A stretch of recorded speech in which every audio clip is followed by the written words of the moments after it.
Works Association. Laura Rowe, some of you know me as Laura Pennant, just got married, so just changed my name a little bit. Same person though. Same, still reach me with the same email address.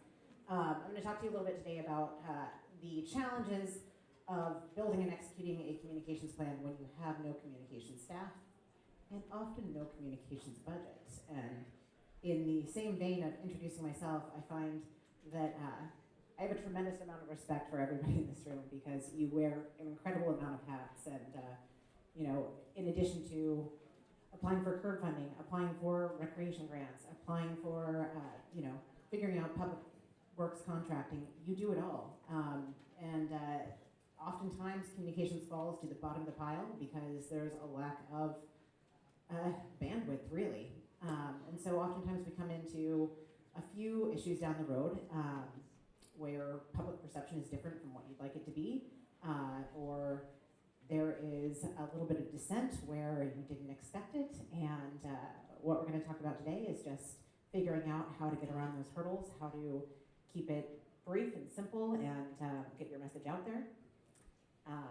I'd also just like to speak briefly on how much information you're taking in over the course of this meeting, and kind of relate it to the way the public takes in information too. We have a very specific thing that we'd like the public to think, and we're sometimes surprised when they don't agree with us on our course of action.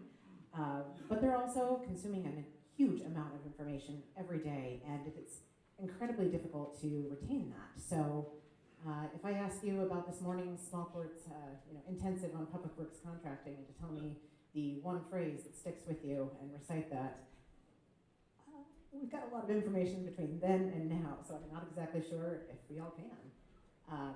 So when we're talking about messaging, and we'll come back to this later, we like to keep it brief, be clear, and listen. And that is our primary message. Keep it brief, be clear, and listen. So you want to meet your audience where they are. Slide advancer.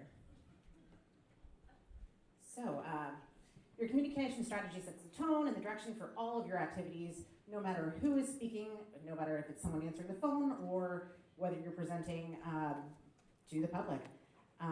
You're really aiming to just make sure that you're all in harmony and you're all saying the same thing. Again, brief, clear, and listening to the people who you're speaking to. You're looking for your stakeholders, you're looking for your external partners in advance, and you're getting their input, and making sure that there aren't any surprises down the road, and that you have a understanding of who is speaking on your behalf. Oftentimes, there's a huge amount of information out there, and that information is available from other sources who have very, very different takes on who a port is and what our motivations are for our community. So getting out there and having your cohesive message is important. There's also a 24-hour news cycle that we're fighting against. We have the attention span of a mosquito, and oftentimes if you don't gather that attention in the first 30 seconds in a small little sound bite, you'll lose the opportunity to have your message resonate. What you do when you establish an outline and a communications plan is that you mitigate potential dissent. You build trust in the public eye because you are actively creating a dialogue with the public. You're creating some transparency, not necessarily all, but you're creating a conversation in which they can ask questions and they know what's going on, rather than being surprised or blindsided down the road, which always creates a little bit of a negative relationship when something's a surprise and they don't see it coming. It also provides a map for your staff and provides answers to questions. And how do we answer this question? How do we answer something specific?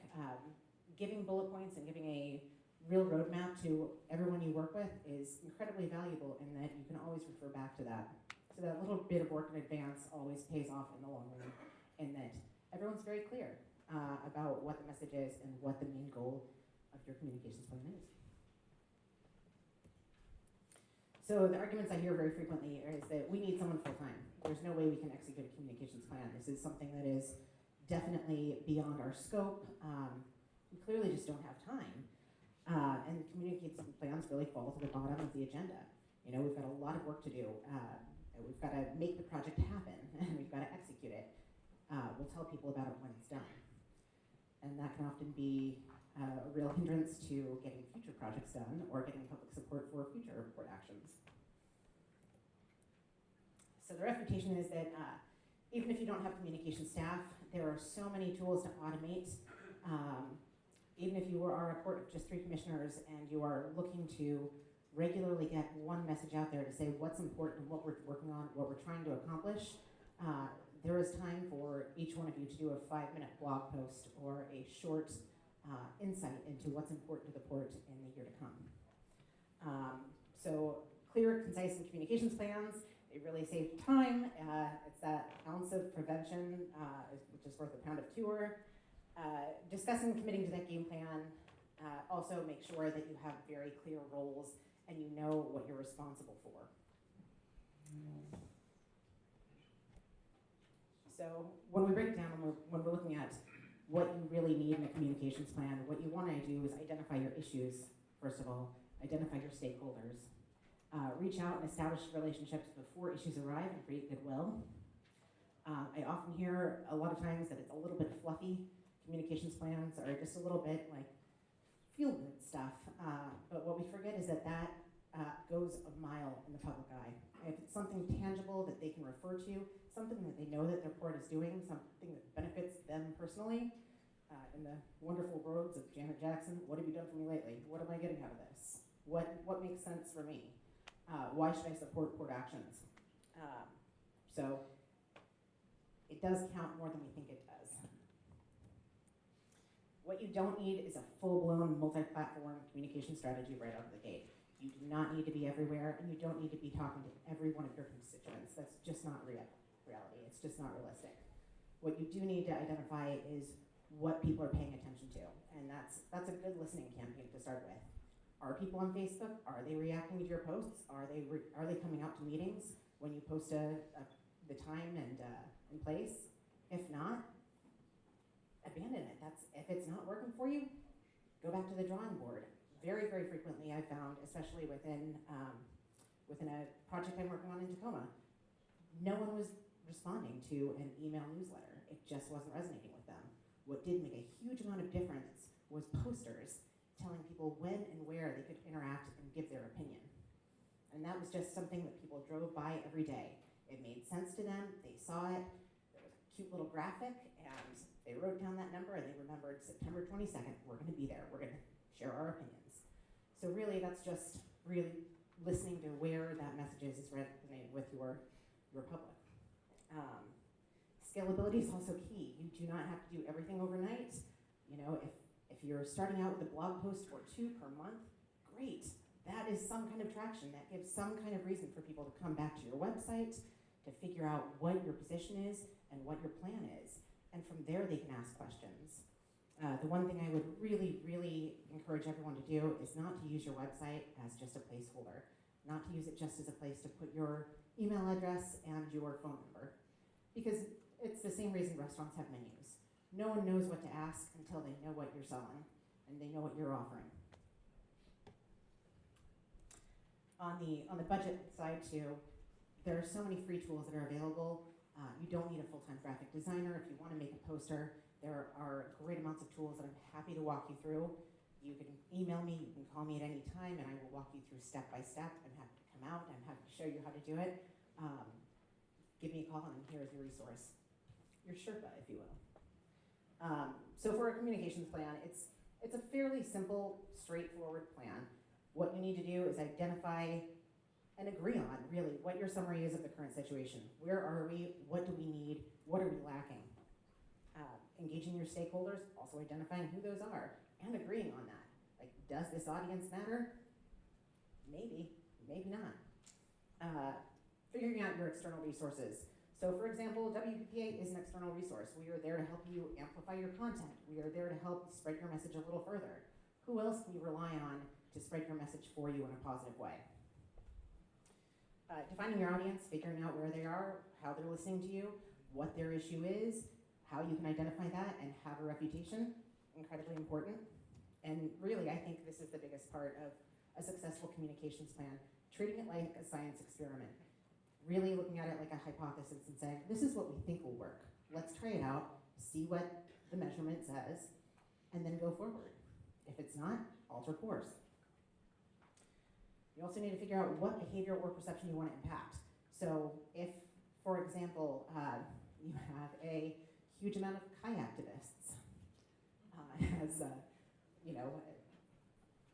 just different perspective on a port project, you need to figure out what you want from them, what you want them to do, and going away is not an option. That's just not a good one. But figure out what the behavior is that you want to impact. Also, always start with the positive. Start with what the benefit is for the audience. And oftentimes, I think a lot of us in this audience can get very, very drilled down into the details. And ports have an incredible amount of projects that are very, very complex, where we can say, well, if we do A, B happens. But if we do C, D, E, and F happen. And we've decided that B is better than D, E, and F. Overly complex. Just tell them what it does for them. Assigning responsibility on who is reaching out to whom. And this is where your classic tools of just an Outlook calendar come up. Once a month, you have a responsibility to write a little bit about what issue is facing you right now and what you're trying to say to the public.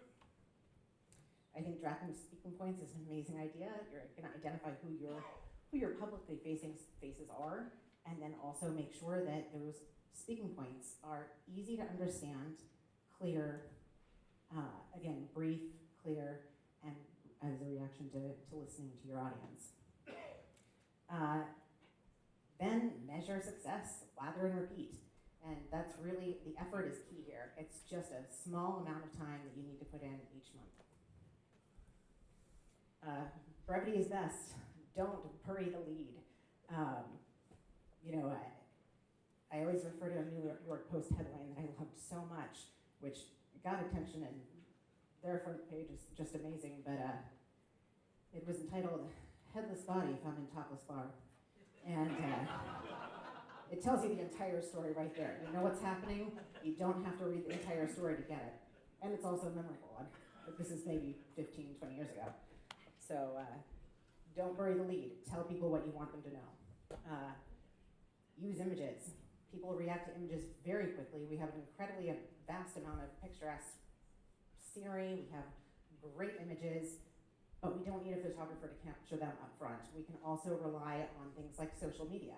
So for example, this morning I looked at the hashtag Kathleen Marina, and there's a great professional photographer who's taken 4 or 5 shots over the last couple of days, and they're beautiful.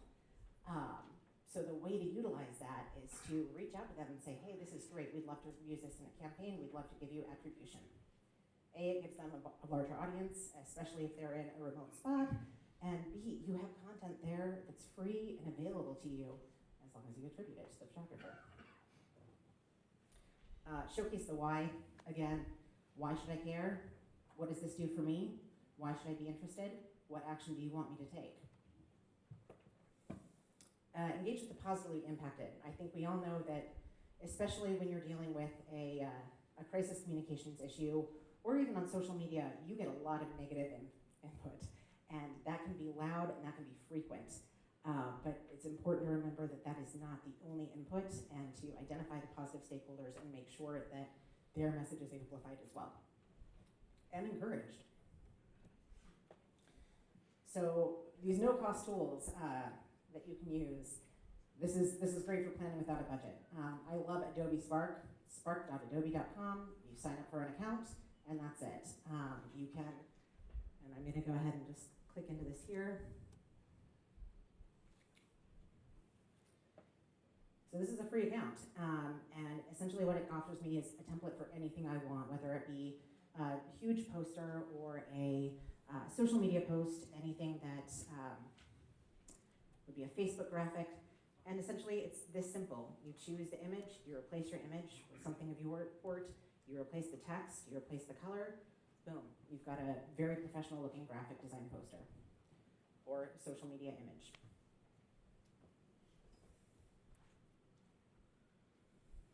I also just want to call attention to how amazing video content can be. Sorry, we're going to do this one first. Going back to using your website as more than a placeholder, I'm going to put someone on the spot here. The Port of Ridgefield does a remarkable job with posting regular blogs with commission and executive director points of view. And especially when you're wondering what kind of content to post or what we say in advance, these are a remarkable example of how to express opinion, how to become personable, how to have your public know who you are and what you stand for, and what's important to the port coming up, and why it's important to them as well. So kudos to Ridgefield. It's an amazing example. Our next example is video. And video seems really, really complex, and it seems like something that we can't take on or we need someone to do for us. But the Port of Columbia, which I believe is a 3-person port, 3-employee port, really put together a really fun video the other day on the pulp industry in Columbia County. What they did is they used PowerPoint and they set it to royalty-free music. And that was that. That went up on their Facebook. It became a remarkable way to say, wow, I didn't know how many jobs the port has created through their relationships with the pulp industry. So I'm going to play that for you very quickly.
Feel uplifted. Welcome to the day show. Wait, no, we're good. We're good. No, thank you, Trevor Noah. All right. So those are 3 examples. I really love what they've done with that.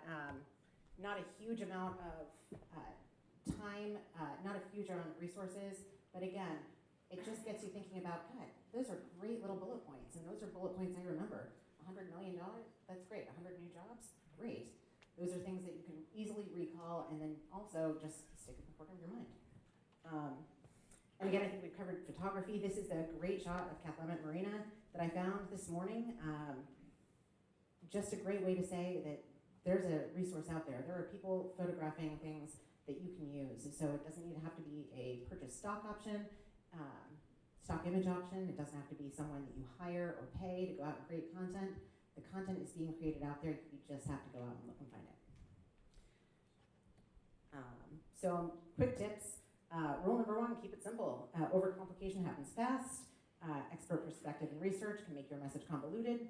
Get to the point, speak in layman's terms. Point out the benefits before discussing the costs. Brevity is memorable. Brevity is key. Memorable sound bites are more effective than a long-term presentation, which I think we can all agree right now. I could have stopped with the first 6 words. Being vague shuts down trust. That ports do good things for their communities. People want to know that there's transparency there and there's trust built and that they're a stakeholder in what the port is doing. Take advantage of technology. Technology is here to help us, I promise. Divide tasks, manage things via Outlook Calendar, you can Google Calendar. Manage your distribution list. You can use something free. You can use a free version of MailChimp or Constant Contact. But make sure that there's repetition there and that you're repeating these same messages again and again to these people, that you really can take home something that's memorable, that's a soundbite for them. Make it easy for the public to reach you, whether it be just having a general email address that goes to all of you, questions at portofcolumbia.com. Those things are really important to think that we have a voice and our opinion matters as the public. And half the communications battle, which is hard, and anyone who's married can tell you. Half the battle is also listening. If your approach isn't working, you'll hear about it and alter your course. And be receptive to meeting your audience where they are. If they're not responding to an e-newsletter or a complicated way of putting, or a public meeting, figure out a way to videotape it and put it online. We've all got an iPhone. There's a great way to do that, and there's a great way to get people involved. And if it's not working, just modify. Again, treat it like a science experiment, treat it like a hypothesis. We're gonna try this out and see if it works. Message retention. So I'm just gonna try this. Keep it. Okay, that's half. Let's one more time. Keep it. Woo. Be. Woo. And. Yay! Oh, look. From communicator to reception. And that's what we're really about, keeping it very brief and speaking in sound bites and making sure that your message is digestible, really. So that's it. And speaking of digestion, I believe we're moving on to a happy hour after this. So, any questions? Public disclosure, how do the blogs, how do you track that, requests for all of it? For public disclosure, so essentially as part of your website, it's always going to live there. So you would essentially just forward that link, or you can also just keep a hard copy in Microsoft Word if you're doing a blog, and then that is your response to a PR request. Transfer it over and everything, because, you know, if you change the website, I mean, it's constantly changing with Squarespace or whatever. Yeah, I mean, for us, I think, you know, I always draft something first in Word. I'm not going to draft it on Squarespace as the first line of drafting. As far as public comment, we have to track that forever, or? Public comment on your blog? Yeah. You know, I don't believe a lot of our blog posts have comments activated. But going one way, it's coming out from the commission. Right. Okay. Yeah. Yes, sir. So, I appreciate that WPPA does all kinds of legislative lobbying for us and all that kind of stuff. But occasionally we do things like things that go to the voters that commissions who've been elected by the voters have before them and say, yes, this is a good thing to do. And then the PDC says, okay, you can't take a position. Well, we just took a position. You know, can the WPPA be our voice? communications outlet, because we can? I think it's. I'll take Go that ahead. one. You can take a position, you just can't spend public money promoting it. So you can pass a resolution saying, we're pointed in a particular direction, but you better stop there. I think that was my point, Jim, Yeah. James, that we can say all these facts about what we do and how we do it and you know how we came to this conclusion. We can't say, and this is something we should vote for. And that's the crux of the problem is that we make these decisions in commission meetings and then our hands are tied. Not really. The citizens advisory committees to go out and tell the story. And I think that's also identifying your third parties and your stakeholders as well. And then you have to have friends of the sport to go do it. Right. Yeah, you do. You do. Yeah. I mean, that's. Communication I was plan. thinking maybe the WPPA could be friends of the sport. Well, we're friends of yours. Yes, indeed, we do that. We are your friends, Bill. I know you are. I would say from that perspective too, it's the first rule of filmmaking is that you show and don't tell. So essentially you're showcasing all of the good points of how you arrived at this decision, and you're kind of leading someone in to make the next step, and also identifying your external stakeholders and making sure that the people who have a stake in it have something to say as well.